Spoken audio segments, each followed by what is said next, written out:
Namimiss mo ba ang iyong probinsya life? Let's G at samahan nyo kami sa aming probinsya. Katulad naming OFW, ay ito ang isa sa pinakamasarap na feeling, ang mamasyal at bumalik sa probinsya. Minsan-minsan lang ito mangyari, kaya naman naghanda kami ng konting salo-salo. So ayan na nga at tulong-tulong sa pagluto. Masarap kasi yung pakiramdam na nagsishare ka rin ng blessing. Hindi yun mahalaga, malaki man o maliit. Ay nako, sinasabi ko sa inyo, lalo kami bigyan ng blessings ni Papa G. So ayan na nga at naghanda ng magluto.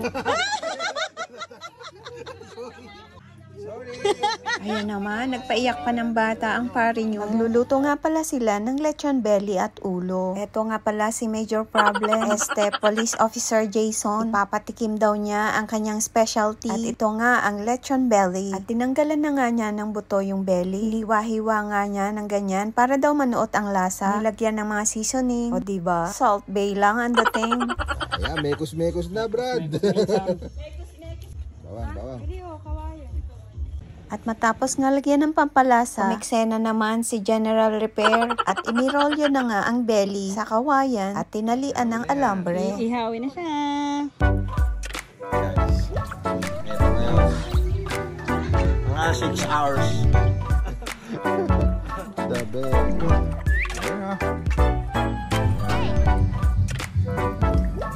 Kailangan natin mag-Spotify dito habang nag-iikot.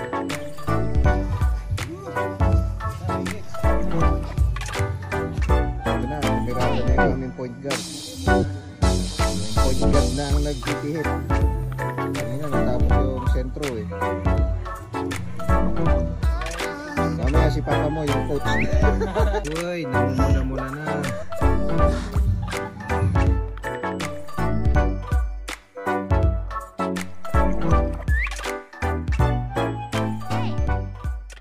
So ayan nga, finally, syempre kailangan muna matikman kung malto. Sabi nga ni Doc, pwede rin naman kumain ito. Huwag nga lang kakalimutang uminom, syempre, ng maintenance nyo. Baka kasi maya-maya, ay makapal na ang pakiramdam ng batok nyo. So ayan na nga, i-chop-chop na yan at gutom na ang lahat.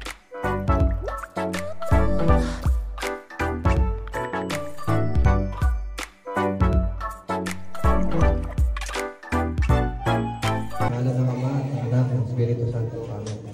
Panginoon, maraming salamat po sa lahat ng biyayang inyong binibigay po sa amin. Ito pong gabayan ng aming mga plano sa buhay.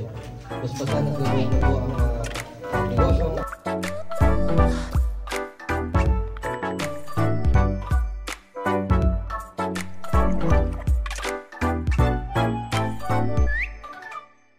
So that's it for today's video. Thanks for watching. See you next time. Bye-bye.